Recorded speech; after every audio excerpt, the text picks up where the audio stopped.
بسم الله الرحمن الرحيم. أهلا ومرحبا بكم تلاميذ الصف السادس الابتدائي، ونواصل شرح مادة اللغة العربية وحل التدريبات الخاصة بها. وقد وصلنا إلى كتاب المراجعة والاختبارات، وأيضا وصلنا إلى الجزء الثاني من هذا الكتاب وهو الاختبارات النهائية. الاختبارات النهائية يجب عليك متابعة هذه الاختبارات وحل هذه الاختبارات أيضا حتى تكون مستعدا في ليلة الامتحان. وفي هذا الفيديو نقوم بحل الاختبار الأول. في كل فيديو بإذن الله نقوم بحل اختبار، يعني عدد كبير من الامتحانات سوف نقوم بحلها، تابعونا. ولكن قبل أن نبدأ لا تنسى أذكرك كالعادة بالاشتراك في القناة إن لم تكن قد اشتركت، وكذلك تفعيل الجرس، وأيضا الإعجاب بهذا الفيديو ومشاركته مع الآخرين. افعل ذلك الآن ثم تابع معي هذا الحل. الاختبار الأول: أولا نص الاستماع المحرر من المحتوى. استمع إلى الفقرة التالية ثم أجب. وهذه هي الفقرة الخاصة بالاختبار الأول: إن السفر والتعرض لثقافات مختلفة قد يساعدك على تعلم لغات أخرى غير لغتك، ويجعلك تتعرف على قيم غير قيمك. يبقى هذه من فوائد السفر والتعرض للثقافات الأخرى المختلفة. وأيضا تتعامل مع أفراد مختلفة غير معتاد عليهم، مما يزيد من اكتسابك طرق تفكير جديدة، وكذلك مهارات وخبرات، ويزيد من قدرتك على مواجهة المصاعب. يبقى إذن الفكرة كلها تتحدث عن فوائد السفر والتعرض للثقافات المختلفة. وبعد استماعك للفكرة اختر المعنى الصحيح لما تحته خط في الجملة التالية: القراءة تزيد من اكتسابك الثقافة. من اكتسابك طرق التفكير، طرق تفكير جديدة. المهم كلمة اكتسابك بمعنى حصولك على، يعني اكتسب كذا، نال كذا، أو حصل على كذا. بعد ذلك أكمل: السفر يجعلك قادرا على مواجهة ماذا؟ على مواجهة المصاعب كما ورد في الفقرة. إذن يجعلك تواجه المصاعب كما ورد في الفقرة، كذلك يكسبك مهارات وخبرات. كل هذا بناء على استماعك للفكرة. تحدث عن بعض فوائد السفر. من هذه الفوائد كما قلنا يساعدك على تعلم لغات أخرى غير لغتك، هذا أولا. كذلك يجعلك تتعرف على قيم غير قيمك. خلاص. بعد ذلك بتتعامل مع أفراد مختلفة غير معتاد عليهم، يعني أفراد مختلفين عنك. كذلك يزيد من اكتسابك وقدرتك على أو حصولك على طرق تفكير جديدة ومهارات وخبرات. أيضا يزيد من قدرتك على مواجهة المصاعب. كل هذه الأمور نتعلمها من السفر والتعرض للثقافات الأخرى. ثانيا التعبير الكتابي. اكتب قصة خيالية عن دواء يعالج أمراضا كثيرة، وتقوم جماعة شريرة بسرقته لبيعه بسعر غال. طبعا هذه عبارة عن قصة خيالية، مراعيا عناصر القصة، وأن يتراوح عدد الكلمات المطلوب بين 100 و 150 كلمة. طبعا تحدثنا قبل ذلك عن كيف نكتب قصة خيالية بهذا العنوان: كتابة قصة خيالية، في فيديو مستقل أرجو أن تعود إليه كالعادة حتى تفهم أكثر. ولكن باختصار القصة الخيالية هتبدأ بالعنوان، عنوان يكون جذاب، يعني تكون مثلا سرقة الدواء مثلا، عنوان كده جذاب، وهكذا. يبقى هذه قصة خيالية بتعتمد طبعا الشخصيات والأحداث من وحي الخيال. تبدأ بالعنوان، وبعد كده هتدخل على المقدمة، طبعا تكون مشوقة، هتوصف الزمان والمكان وهكذا، ثم بعد ذلك الزمان والمكان والشخصيات والمشكلة نفسها، ثم بعد ذلك الخاتمة. كل هذه العناصر تسير فيها وفقا لما ذكرناه في هذا الفيديو الخاص بكتابة قصة خيالية. ثالثا النص الأدبي المحرر من المحتوى. كلمة محرر من المحتوى يعني خارج من المحتوى المكرر، خارج عنه، ولكن في نفس السياق، يعني في نفس الموضوعات. اقرأ ثم أجب: رأيت أصدقائي يدخنون السجائر، وعندما قلت لهم إنها ضارة بالصحة قالوا نرى بعض الكبار يفعلون ذلك، في ناس كبار بيدخنوا، بيرد عليهم. فذهبت وحكيت لأبي فأخبرني أن ليس كل ما يفعله غيرنا صواب. مش كل واحد بتشوفه بيعمل حاجة طبعا يبقى اللي هو بيعمله صح. فالتدخين يضيع الصحة والمال، وهو عادة سيئة مهما كان من يفعلها. يعني حتى لو كان مين اللي بيفعلها، هو برضو عادة سيئة. وإذا رأيت أحدا يمارس هذه العادة السيئة فانصحه بالتوقف عن فعلها، ولا تخشى من عواقب تلك النصيحة. هات معنى كلمة تخشى. كلمة تخشى يعني تخاف. تخشى يعني تخاف. هو تخشى أصلها بالألف هكذا، بالألف اللينة تخشى، ولكن هنا عشان بس في حالة مجزومة بلا النهاية، فبنحذف زي ما احنا متعودين. هنا فعل مضارع مجزوم وعلامة جزم حذف حرف العلة. المهم، لذلك أقول تابع معي، هذا الفيديو مهم لأنه شامل لكل ما سبق، وكذلك الجزئية الخاصة بالقواعد النحوية والإملائية أهم شيء في الاختبار. بعد ذلك مضاد كلمة سيئة. السيئة طبعا عكسها الحسنة. مضاد بعد ذلك ضع علامة صح وعلامة خطأ. التدخين لا يسبب أضرارا لصاحبه، طبعا هذا خطأ، يسبب أضرارا يعني صحية ومالية. كل ما يفعله غيرنا صائب دائما ويعد حرية شخصية، طبعا هذا خطأ. هذا خطأ، ليس كل ما يفعله غيرنا هو صواب. بعد ذلك بما تنصح من يمارس عادة التدخين، يعني أنصحه بالتوقف عن فعلها. لماذا؟ لأن التدخين يضيع الصحة والمال. التدخين يضر بالصحة وهو عادة سيئة. إذا نأتي بالإجابة كلها موجودة في القطعة هذه أو الفقرة. رابعا، النص المعلوماتي المحرر من المحتوى. اقرأ ثم أجب. إن إدمان الأطفال للألعاب الإلكترونية ظاهرة خطيرة، وتتمثل في تعود الطفل على ممارسة هذه الألعاب بشكل مفرط. ده بيسبب الإدمان، إنه ما يقدرش يستغنى عنها وبيستمر في لعبها لفترة طويلة بشكل طبعا مفرط ودائم زائد، يعني مما يؤثر على حياته الطبيعية يجعله شديد التعلق بهذه الألعاب، حيث يشعر فيها بإحساس لا يشعر به في أرض الواقع. وهذه الألعاب تمثل خطرا حقيقيا على الشباب والأطفال، لما لها من تأثيرات سلبية على الصحة والأخلاق والعلاقات الاجتماعية، ولذا يجب الانتباه إليها والحذر منها. هات من الفقرة السابقة، يعني يريد المعنى من الفكرة السابقة وليس من عندك. معنى كلمة زائد كما قلنا كلمة مفرط يعني زائد زيادة. ومضاد كلمة الخيال طبعا كلمة الواقع، عكس الخيال الواقع. ضع علامة صح وعلامة خطأ أمام العبارة الآتية. للألعاب الإلكترونية فوائد صحية واجتماعية. هل هذا الكلام صحيح؟ طبعا هذا خطأ، يعني مما ورد في الفقرة. هل للألعاب الإلكترونية فوائد صحية واجتماعية؟ طبعا هذا يعني من الفكرة، طبعا هذا خطأ. لها تأثيرات سلبية على الصحة والأخلاق والعلاقات الاجتماعية. ولكن في بعض كما أخذنا سابقا أن الألعاب يعني هي سلاح ذو حدين، قد تكون مفيدة وقد تكون ضارة على حسب الاستعمال. المهم، ماذا نعني بظاهرة إدمان الأطفال للألعاب الإلكترونية؟ إيه معنى الإدمان دوت؟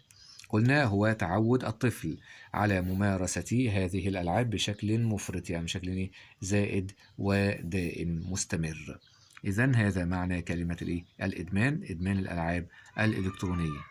ننتقل إلى خامسا، النص الشعري المحرر من المحتوى. يقول الشاعر: فكل عز بغير العلم منقطع، وكل كثير بدون الفضل إقلال، وكل حال حلت والجهل رائدها، فإنها لذويها بئست الحال.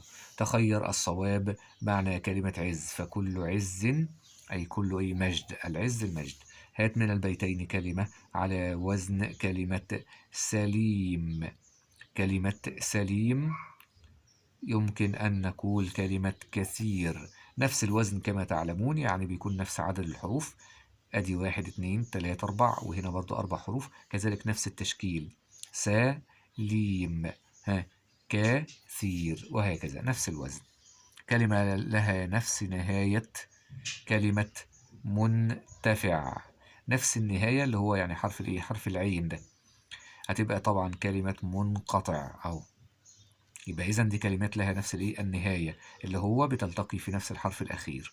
ما الجمال في كل عز منقطع. أيضا هو يقصد أن هو التعبيرات الحقيقية ولا المجازية. هنا تعبير مجازي. لماذا؟ لأنه صور أو شبه العز يعني شيء مادي منقطع أو يقطع. بإذن شبه العز أو صوره بشيء مادي منقطع أو يقطع. طبعا العز ده شيء مادي، شيء معنوي، إنما اللي بيقطع ده شيء مادي. يبقى العز شيء معنوي يعني لا يرى، يعني أو بهذا الشيء بالحواس الخمس. سادسا، القواعد النحوية الأهم معنا في هذا الفيديو. انتبه معي جيدا، اقرأ. إن ذا العقل السليم يدرك عظمة الحضارة المصرية التي تمر عليها القرون، وهي شامخة. ما إعراب شامخة؟ طبعا هي ده ضمير يبقى مبتدأ. طيب شامخة إذن هو الخبر، خبر المبتدأ. خبر المبتدأ مرفوع وعلامة رفعه الضمة الظاهر. وهي شامخة لا ينال من قوتها زمن، وسوف تظل هذه الحضارة، سوف تظل هذه الحضارة مصدر جذب. طبعا هنا مضاف إليه، كلمة جذب مضاف إليه مجرور، وعلامة جره الكسرة، مصدر جذب. طبعا هنا منونة بالكسر. فلتحافظوا عليها يا مصر يا مصريون كي تنعموا. كي أداة نصب للفعل المضارع. إذا تنعموا هو فعل مضارع، فعل مضارع منصوب. منصوب بماذا؟ منصوب بكي، وعلامة نصبه كما نرى حذف النون. لماذا؟ لأنه من الأفعال الخمسة. أعرب ما تحته خط. بعد ذلك استخرج من الفكرة السابقة خبرا لفعل ناسخ. يريد خبر ولكن لفعل ناسخ، وأعربه. يمكن مثلا من الأفعال الناسخة التي مرت علينا طبعا إن ده حرف ناسخ. إنما مثلا ظل، ظل، تظل، ظل ده طبعا تظل ده الفعل المضارع من ظل اللي هو الماضي. المهم هو أيضا فعل ناسخ، هو يريد الخبر. تظل هذه الحضارة، طبعا هذه اللي هي اسم الإشارة، ده في محل إيه؟ في محل رفع اسم ظل، يعني ظل من أخوات كان، بترفع المبتدأ وتنصب الخبر. هذه الحضارة مالها بقى؟ مصدر، مصدر. يبقى إذن كلمة مصدر هو خبر ظل، خبر ظل منصوب، وعلامة نصبه الفتحة الظاهرة على آخره. استخرج خبرا ولكن لحرف ناسخ. قلنا إن ذا اسم إن. طبعا إن عكس ظل وكان وأخواتها، يعني هنا بتعمل إيه؟ بتنصب المبتدأ وترفع الخبر. يبقى ذا اسم إن منصوب، علامة نصبه الألف لأنه من الأسماء الخمسة. إن ذا العقل، طبعا هو سوف يريد بعد ذلك اسم الأسماء الخمسة في رقم 3. بإذا نستخرجه فنكتب هنا وبين علامة إعرابه يبقى إيه؟ ذا. يبقى إذن اسم إن منصوب وعلامة نصبه الألف لأنه من الأسماء الخمسة. إن ذا العقل السليم ماله؟ يدرك هو عظمة. يبقى إذن المهم كلمة يدرك هو الخبر، خبر لحرف الناسخ، وطبعا نوعه جملة فعلية. طالما وجدت فعل يبقى إذن جملة فعلية لأنها مكونة من فعل وفاعل، طبعا فعل مستتر. استخرج فعلا مجزوما بعد ذلك وبين علامة الجزم. طبعا بنبحث الأول على أداة جزم، يعني من الأدوات هنا الظاهرة. طبعا وتستخرج لا ينال، لا ده دي لا نافية وليست ناهية، يعني ليست جازمة. هنا مثلا فلتحافظوا، هذه لام الأمر، لام الأمر. إذا المضارع بعدها مجزوم، مضارع مجزوم بلام الأمر، وعلامة جزمه حذف النون، حذف النون لأنه من الأفعال إيه؟ الخمسة. يبقى إذا هذا الفعل فلتحافظوا. طيب بعد ذلك استخرج اسما معرفة وآخر نكرة. من السهولة أن نستخرج أي كلمة، أي اسم به ال، وليكن مثلا كلمة الحضارة، كلمة المصرية، وهكذا، كلمة العقل السليم، كل هذه من الأسماء المعارف. وآخر نكرة بعكس ذلك، نستخرج مثلا يدرك عظمة، ولكن قد يكون معرف بالإضافة. ممكن مثلا نستخرج كلمة زمن، كلمة زمن، طبعا هي كلمة نكرة وليست معرفة. السؤال التالي: المصري يحافظ على حضارته ولن يفرط فيها. اجعل العبارة لجمع المذكر. تعالوا بنا لنجمعها سويا. المصري تصبح المصريون، هكذا بزيادة الواو والنون. المصريون يحافظون، واو والنون أيضا، يحافظون على حضارتهم. ولن يفرطوا، هذا هو الاختلاف بقى هنا، انتبه، الموضوع يعني ممكن يختلف فيه التلاميذ. ولن يفرطوا بالألف كده، هنضع ألف بعد الواو وليس نون يعني. المهم أن لن تنصب الفعل المضارع، إذا فعل مضارع منصوب بلن، وعلامة نصبه حذف النون لأنه من أفعال خمس. ولما بنحذف النون بنضع هذه الألف بعده والجماعة الألف الفارقة. ولن يفرطوا فيها، إذا جعلناها الجمع المذكر. هذا أب كريم، هذا أبوك فاحترمه. بين علامة إعراب ما تحته خط في الجملتين السابقتين. طبعا سؤال في غاية الأهمية، انتبه. هذا أب، هذا مبتدأ، وأب خبر، خبر مرفوع، وعلامة رفعه علامة رفعه الضمة، علامة رفعه الضم. هتقول لي ده أب ديت من الأسماء الخمسة، لا، أقول لك الكلمة اللي جاية دي هي اللي من الأسماء الخمسة.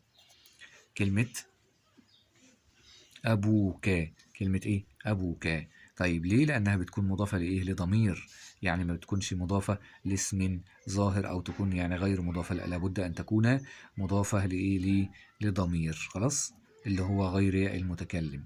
المهم، فتقول أبوك، طبعا هو أيضا هذا أبوك هو خبر مرفوع، وعلامة رفعه الواو لأنه من الأسماء الخمسة.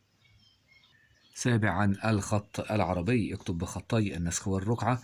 إنسان بلا ثقافة كشجرة بلا ثمر. إنسان بدون ثقافة زي الشجرة بدون ثمر، ملهاش أي فائدة يعني كبيرة. ثامنا وأخيرا القواعد الإملائية. سؤال أيضا مهم جدا كالقواعد النحوية. صوب ما تحته خط. يقرأ أخي قصة قصيرة عن التعاون. طبعا هذا السؤال يتحدث عن الهمزة المتطرفة. طبعا هنا نلاحظ أن الراء عليها فتحة، فبالتالي يناسبها أن ترسم على الألف، هكذا، انتبه. يبقى هذه الهمزة المتطرفة، لماذا رسمت على ألف؟ لأن ما قبلها مفتوح. طيب يقضي صديقي معظم وقته مع الكتاب. طبعا هذه ألف وصل وليست قطع، فبالتالي هذه الألف الخاصة بها هي ألف وصل وليست قطع، يعني لا نكتب عليها همزة، لا فوقها ولا تحتها. سعى هنا على الألف اللينة، تكتب هكذا سعى. طبعا هي ألف لينة ولكن ترسم على شكل الياء. لماذا؟ لأن الألف هنا ثالثة، الألف في رقم 3، أدي 1 2 3، الألف رقم 3 في الفعل. فلما بتأتي بهذا الشكل لازم تشوف الأصل للألف، تشوف أصل الألف من المضارع مثلا أو المصدر. طيب سعى يسعى برضو ألف، نجيب المصدر مثلا نقول سعي أو سعيا، يبقى إذا ياء. طالما إن وجدت أصلها ياء يبقى ترسم بهذا الشكل، الشكل. إذا مثلا كنا دعا يدعو، يبقى إذا دعا تكتب هكذا. يبقى إذا وجدت أصلها واو فبالتالي ترسم ألف قائمة. إذا وجدت أصلها ياء ترسم على شكل الياء. دوت إذا كانت الألف ثالثة، يعني رقم 3. طبعا درس الألف اللي أنا شرحته بالكامل أرجو أن تعود إليه، تجد يعني الروابط أسفل الفيديو بإذن الله عز وجل. تابع معي الفيديو القادم، نقوم بحل الاختبار الثاني من الاختبارات النهائية من أجل الاستعداد للامتحان. كل عام وأنتم بخير وكل التوفيق لكم بإذن الله. وفي نهاية الفيديو شكرا لكم على حسن الاستماع، أحييكم على وصولكم إلى هذه الدقيقة حتى الآن. كل التوفيق بإذن الله، شكرا لكم وإلى اللقاء. ولا تنسوا الاشتراك في القناة، مشاركة هذا الفيديو مع الآخرين، اعمل شير، اعمل مشاركة حتى يستفيد منه الآخرون. كذلك لا تنسى الإعجاب بهذا الفيديو. شكرا لكم والسلام عليكم ورحمة الله وبركاته.